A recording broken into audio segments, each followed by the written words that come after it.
سبحان الله.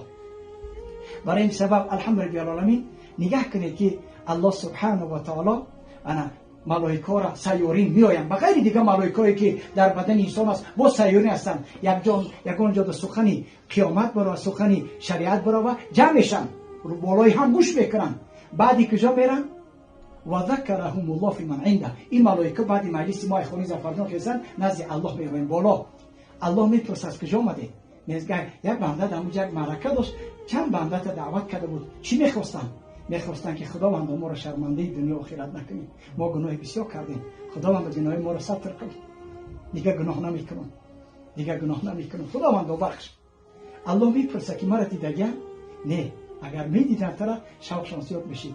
دوزخ دیدن؟ نه. اگر دوزخ میدیدن ترسشان زیادتر میشید. جنت دیدن؟ نه. اگر جنت میدیدن شوقشان زیادتر میشید. الله میپرسه چی میخواستن؟ مقصدشون چی بود؟ مقصدشون ملائکه میگن خداوندا مقصدشون همین بود که خداوندا ما را خوب نعمت زیاد دادی، یک محل کم بغل بودیم بویمون کردیم، یک محل هیچ شرایط نداشتیم، دوشنبه اومدیم در کیسمون یک سومون نداشتیم، همه چی دادی، خانه، ایتاژ، زمینی، ماشین، هر چیزی بهترین استالویا در ششلیخی میریم، زنگ میزنه رفیقام در کجاش خوب میکنن، در کجا ششلیخ خوبه فلان جا میریم 400 500 سوم میخریم، لکن بی‌وزن فکر نمیکنیم که اردای کجا میخره. الله میگه که بخشیدم شما. بعد ملائکه میگن که یک رهگذر بود، یکی در اومد، الله میگورم بخشیدم، الله میگورم بخشیدم. و ذکرهم الله فی من عنده. نام هر یک تمام الله در نزد ملائکه میگیره، نام یک و یک مونه در نزد الله میگیره. در آخر حدیث پیغمبر علیه السلام میگه که و من بطأ به عمله لم یسرع به نسبه. کسی خودش عمل نکرد نسبش بابیش و پدرش او یادم کرده نمیتونه. اگر یک کس بی نماز باشه پدر پیغمبر هم باشه تر یاری داده نمیتونه. این مولای شما سویسته اگر پدر پیغمبر باشه یاری داده نمیتونه. برای چی؟ برای که عایشه مادر و پیغمبر علیه السلام چی گفت؟ دختر جانی من ترا دوست میدارم، من ترا دوست میدارم، تو جیگره که مایی، از مال دنیا هر چی بخوای میتونی، لکن از عذاب خدا چی را کم کرده نمیتونی. این را کی گفت؟ پیغمبر برای دخترش گفت. این در حدیث در بخاری، این حدیث در یگم بگیم که در سنن ترمذی یا که سنن ابو داوود یا که سنن بیهقی باشه یا که سنن نسائی باشه، نه این در بخاری آمده است. وقتی که آیت اومد و انذر عشیرتک الاقربین، ای پیغمبر علیه السلام خشت برد از قیامت بترسون. بعد عمش صفیه را دعوت کرد، عباس عمکش فریاد کرد، دخترش فریاد کرد، عمک جان فهمیدی من نشید که جانی ما پیغمبر است گفته از خدا بترسید، عبادت خدا را بکنید. دخترش چی گفت؟ دختر جانی من از مال دنیا هر چی میخوای میتونم تا چنین قوتم، لکن عذاب خدا چی را کم کردن نمیتونم. ای خدا بترسید. فهمیدی نسب ما نشیم خودمون عمل کنیم. ولا تزیر وازیره وزر اخرى. الله میگه که هر کس گناه خودش خود جواب میگه، هیچ کس اصلا یک جواب گفته نمیتونه. برای این سبب خداوند جل و علا ما و شما را رفیقای خوب بتیه که ما و شما را همیشه به سوی طاعت و عبادت دعوت بکنه، ما و شما را به سوی گناه دعوت نکنه. انا می حدیث ان شاء الله میگم، بعد ان شاء الله نور علی نور. بعد یک چی میخرید، این قیمتایی که زفرجان خرید این را باید ما حلال کرده بخریم، این را باید ما سزاوار باشیم بعد بخریم.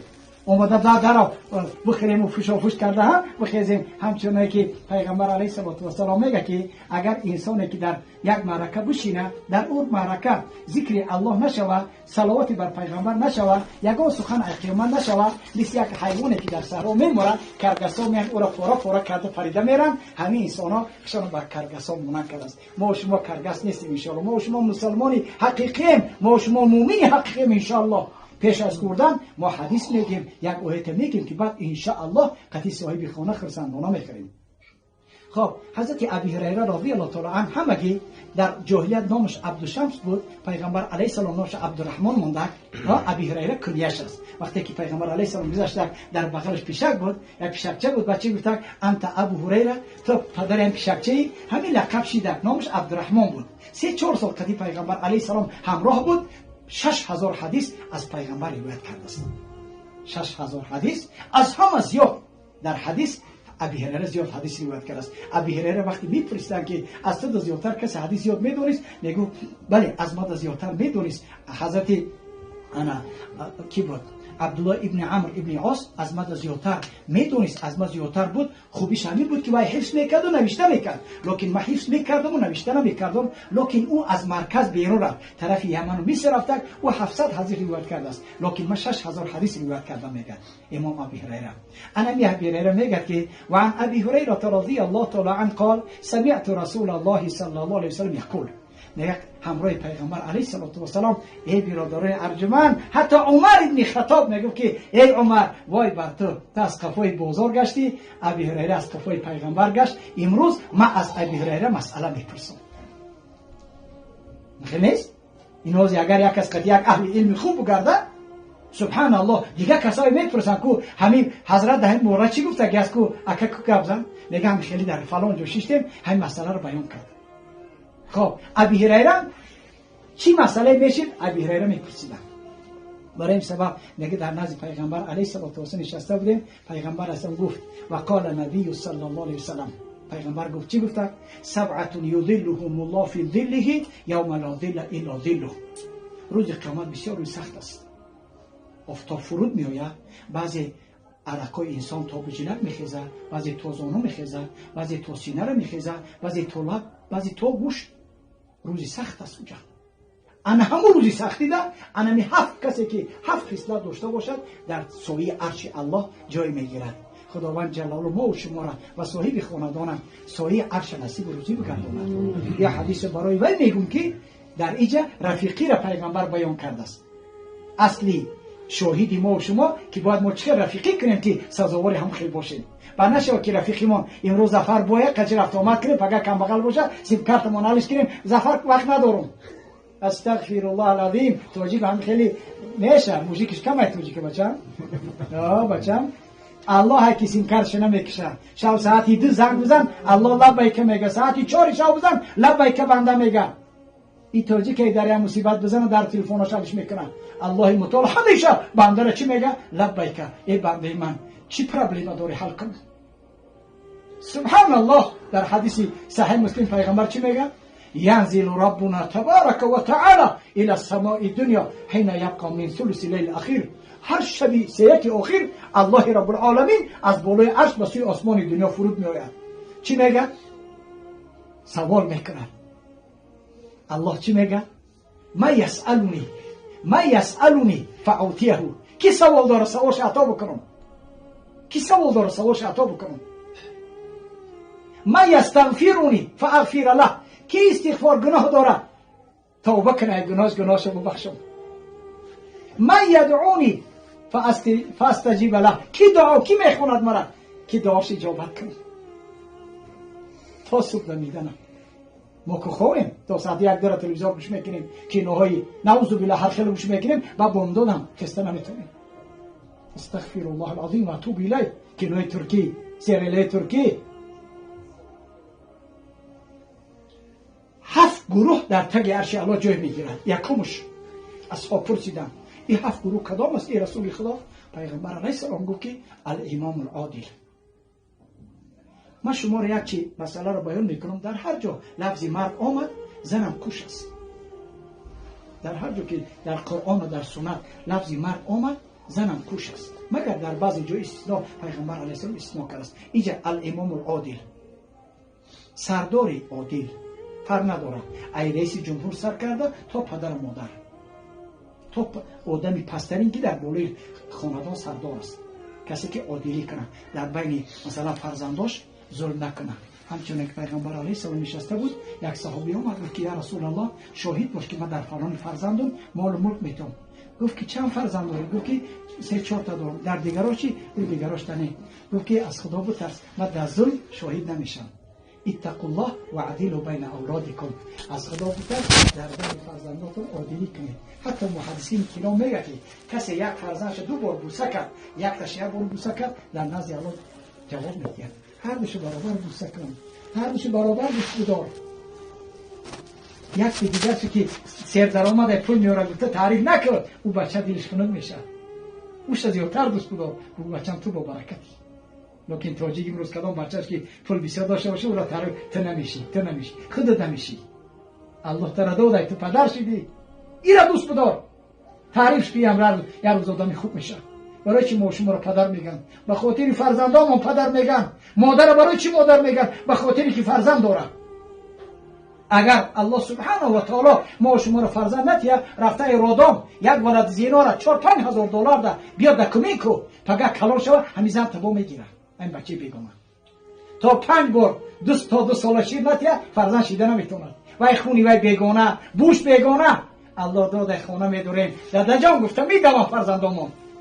اینا کی داد؟ و ما بكم من نعمت فمن الله. الله میگه هر نعمتی که بنده در تو است ما دادم. فرزند ما دادم ترا، چشم رو ما دادم، گوش شنوا، زبان شنوا، دست و پا ما دادم. میخوری ای گلوت پایان میره، با حاجت خونه میری. ما برای تو آسان کردم. چرا الله رو نشناسید؟ میشینیم دیگه کسا تعریف میکنیم. یک جا داشتم میگه شفی مزوره. گفتم بچم شفی مزوره. گو بابی شفی مزوره. گفتم بچم شفی مزوری زوره. گو بابی شفی تو که؟ گفتم شفی ما الله. شفی تو که؟ گو بابی شفی تو زور بوده. شفی ما هم قوری شفت میکنم، قوری خدا میکنم. او شفی ما چه شفی زوره؟ سبحان الله. برای یکم امام عادل، کسی که سرداری خوب کنه، ظلم نکنه. ما کوتاه میگه. دویمش و شاب نشا فی عبادت ربی. دویم جوانی که از ترس الله به زنا و به عرق به نکاح اسلامی رسیده. خود دختری که از خدا ترسیده، کلا شده، شوهر کرده، به طاعت الله هم تعظیم میرد. انم در تگی سایه عرش الله جای میگیرد. دویمش و رجل قلبه معلق بالمساجد. مردی که مسجد دوست می‌دارد، در اینجا زن داخل نیست، برای که نماز زن در خانه بهتر است از نماز مسجد. اینجا در باری رفتهای مسجد زن داخل نیست، از دو تاش داخل بود. سردار خانه مادری باشه، دختراش تربیت میکنه که یوکنه پشانه، ستر کنه. سبحان الله. بگو دختر جان آتت بیا برو نکو، از خدا بود است. پگه الله میپرسه کلکم راعین و کلکم مسئول عن رعیته. پگه پدرم جواب میگه، مادرم در نزد الله جواب میگه. ای فرزند باش. خب چهارمش و رجلان تحابا فی الله. شاهد ما نمی است. دو مرد که یکدیگر تا دوستی میکنن، اجتماع علی و تفرق علی، به خاطر الله دوست میداریشه. اگر کسی ما زفرجان که دوست بدارم، واسه دوست میدارم، برای می اومدم در روش میگم که زفرجان ما تر به خاطر الله دوست میدارم.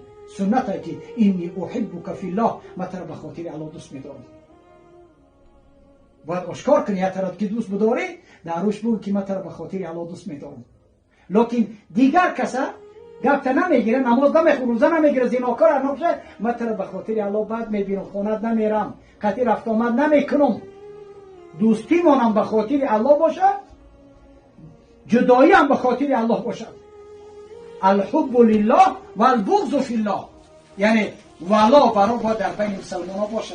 یک کسی میبینی مسلمانه گپ تا میگیره، گپی خدا رسول میگیره، او را دوست بدار. یک کسی میبینی که پسر نمیکره، کم بغل بود، آزی بایشیده. تاجیک مردم باور که اگر آپل بگیره قطعی همسرش کاری میشه، اگر لکسوس بگیره قطعی پادیس کاری میشه. لانکروز بگیره میگی دوشنبه چنین آدم نیست که قطعی ما برابر باشه. او میگم اسکا قطعی باید ما چخچک کنیم. استغفر الله العظیم و اتوب الیه. سبحان الله. پیغمبر علیه السلام چی گفت؟ و ما تواضع احد لله الا رفعه الله. کسی تواضع کنه خش پس بگیرد، الله بلندش میکنه. کسی فوکش چخ کرد، کبر کرد، الله نابودش میکنه. الله متکبر است، هیچ کار پسند نمیکنه. هو الله الذي لا اله الا هو الملك القدوس السلام المؤمن المهيمن العزيز الجبار المتكبر. الله میگه من خالقی هستم، من متکبرم. اگر تو بنده کبر کردی، تو را نابود میکنم، تو را بی آبرو میکنم. دوستی مانم به خاطر الله باشه، جدا شوی هم به خاطر الله باشه. سبحان الله. پنجمش و رجل دعته امرأة ذات منصب و جمال فیقول اینی اخاف الله رب العالمین. یک مرد زیبا، جوانی زیبا، پولدار در کوچه شهر رفته است، دختر من میکنه، میگه دختری خوله چی خدمت؟ میگه بیا ما رستوران ما کتیم زینا کن. این چی میگه؟ اگر بگو که کرنویروسی ویسپیدی الله سبحانه و تعالی میگه زناکار بنویسید. یا ایمن نترسید، نگفت که اینی اخاف الله رب العالمین، ما از خدا میترسم، نگفت رنگی تو خواهر دارم، نگفت رنگی تو اپا دارم، نگفت رنگی تو مادر دارم، نگفت رنگی تو خاله دارم، نگفت رنگی تو عمه دارم، نگفت. گفت که کرنمی رو سرازی ممکن نیست، بازی ویسپیدی ممکن نیست. الله میگه زناکار بنویسید. یا ایمن نترسید. اگر میگو که من از خدا میترسم، الله سبحانه و تعالی چی میگه؟ اینا در گروه بنویسید که در روز محشر در زیر سایه عرش جای میگیرد. در سایه عرش جای میگیرد. انمی مرد زیبایی که چی میگه؟ اینی اخاف الله، من از خدا میترسم، خدا من نگه داره. این ربک لبالمرصاد، الله من نظارت داره، الله من نظارت داره، الله من نگاه داره. سبحان الله، لیس کمثله شیء و هو السمیع البصیر. الله مثل مانند نداره، الله شنواست، الله بیناست، الله میبینه. انمی جوانی که بگوه که من از خدا میترسم، در تگی سایه عرش الله جای میگیرد. و ششمش تصدق فاخفى ما تنفق یمینه، مرد صدقات میتید در راه الله و دست راستش، حتی دست چپش خبردار نمیشه که دست راست چی داده. سبحان الله. چیزی که صدقات دادیم ای ماست، چیزی که جمع کرده ای ما نیست. خوردی پوشیدی صدقات کردی ای خودمون است، لیکن جمع کردگی دیگه کس میخورد. سبحان الله. هفتمش و رجل ذکر الله خالیا ففاضت عیناه. هفتمش مردی که سبحان الله شب نیمی شب میخیزه طهارت میکنه، چراغا را میکشه، دو رکعت نماز میخونه، در سجده گیره میکنه. خداوندا مرا نعمت بسیار دادی، من شکر کم کردم. آبی چشم میریزاند. سبحان الله. برای آب چشم ریزانده اول دل نرم کردن در کار. دهقانای ما و شما اگر بخواهن کارچکه بگیرن زمینشان، جفت میکنن، سنگاش میچینن، علفاش میچینن، پارو میزنن، دارو میزنن، بعد کارچکه رو میکنن که نرم واسه خوب بگیرن. ما و شما اگر بخواهیم که دلای ما حاصل خیر باشه، این دل نرم کردن در کار. دل ما رو چی نرم میکنن؟ یک جوان از پیغمبر علیه السلام آمد، گفت که پیغمبر علیه السلام دل ما سخت است، چیکار کنم نرم شود؟ یک جوان نزدیک رنگی دلدارم آمدن، جوان زیبا، گفت که رسول خدا صلی الله علیه وسلم دل ما سخت شده است، رنگی سنگ، چیکار کنم دل نرم شود؟ پیغمبر علیه السلام دو کار کو گفته دل نرم میشد. دو کار کو دل نرم میشه. گفت چیکار کنم؟ گفت که وامسح رأس الیتیم، خانه یتیم برای سرش مسح کن. خانه یتیم برای، خانه بی پدر برای و بی زندگی شونه سرش چیکار کن؟ یک بار مسح بکش و خاطر الله. خانه یتیم برای، یتیم گفته بی پدر هم میگن. در انسان بی پدر یتیم میگن، در حیوان، در انسان بی پدر یتیم میگن، در حیوان بی مادر یتیم میگن، در پرنده بی پدر و بی مادر یتیم میگن. برای که پرنده هر کدامش رول خودش بازی کرده میتونه. برای این سبب پیغمبر علیه السلام گفت وامسح رأس الیتیم، سر یتیم مسح بکش، برای کتیش تمام بخور چی میخوره، بعد بیا خونه و نگاه که تو چی میخوره. سبحان الله. برای شوربای بیگوشت یتیم بین، کدو شبی، کدو بخورن، سنت کدو خوردن، گوش ندارن، شوربای یتیم. سبحان الله. ما در قصرهای بلند، سبحان الله، فقط الله میپرسه ما. از بعضی بایا میرن حق یتیم میخورن، پدرش مرده، مردش ایرسیه میارن، 5 ساله بچه داره، 7 ساله بچه داره، میرن دوشنبگی پنجشنبه حق، فقط در روز قیامت یتیم ای کشتاری همین خیلی حرام خور میکپه. بیا نزد الله بریم، تاکه من خوردگی. ما وچه میگفتم شکلات، میگم ملوها میایم. من میگفتم وچه جانی کارگوشته، میگم ملوهای پنجشنبه خود میایم. حقی من شما میخورید. بیا بریم در نزد الله جواب بکن. الله حرام گفته که در قرآن حق یتیم است. ان سوره نساء 10 ان الذين ياكلون اموال اليتامى ظلما انما ياكلون في بطون نارا وسيصلون سعيرا. الله میگه هر کسی حق یتیم میخورد آتش میخورد و بزودی داخل جهنم میدروید. ما ای جهنم نمیترسیم، نعوذ بالله. پیغمبر علیه الصلاه و السلام چی گفت؟ این سهر اصل یتیم، سر یتیم مس بکش، برو خون یتیم یاردن بکن. انا و کافی یتیم فی الجنه هکذا و اشار الی اصبعیه. پیغمبر علیه السلام گفت که کسی یتیم دستگیری کنه در جنت قطیم بر ببری ما جنت میدروید. اما چیکار میکنیم؟ بنا مولا حق یتیم میخوریم، بی شرم و بی حیا. با جایی که یتیم لباس بخریم، کتاب بخریم، دفتر بخریم، مکتب برو، پاپوشی بخریم. پیش از زمستان یک پاپوشی خیتوین ترکی خریده بودیم شه مکتب برو، حقش میخوریم. سبحان الله. اگر بایای تاجیک زکاتاشون بودیم در تورستان ما کم بغل نمیموند. خداوندی بایا را پروردگار توفیق بودیم که زکات بودیم. این حقی خاصی خود یتیمه، این پولی باینه حقی خودش بودیم یتیمه، بیوزن حقی خودش بودیم. حق دارن در بالای ما. برای این پیغمبر گفت که دل دو کار کنی دل نرم میشه. یکی خانه یتیم برو، سر یتیم مس بکش. دیگه چی؟ و اطعم المساکین، کم بغلا رو برده آرد بده، روغن بده، دل نرم میشه. یک بار بر خانه کم بغلا بود رو قالی نداره، پلاسی که نداره. سبحان الله. خداوند این صدقات قبول بگردونه و گذشته‌های ظفرجان پروردگار رحمت بکنه. خداوند این محفل کسی اشتراکت خداوند گناهامونو ببخشه و پروردگار متعال مشکلات ما و شما را حل کنه. خداوند ما و شما را حلال خور بگردانه. حق یتیم نخوریم پروردگار و هر مراد و مقصودی در دنیا و در قیامت داشته باشیم.